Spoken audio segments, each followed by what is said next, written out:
In this problem, we'll use the rules for order of operations to simplify an expression.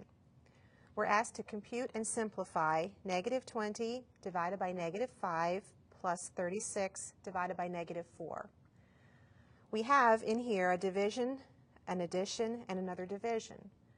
According to the rules for operations, we need to first of all do all multiplications and divisions in order from left to right before we do additions and subtractions. So we will go through the expression performing all of the divisions in order from left to right first. Negative 20 divided by negative 5 is 4. I've performed that division. I'm going to go ahead and write the plus sign because I don't want to perform the addition yet. And there's another division to perform, 36 divided by negative 4. That is negative 9.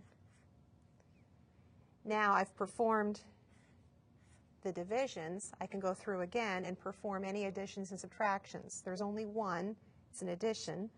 4 plus negative 9 equals negative 5.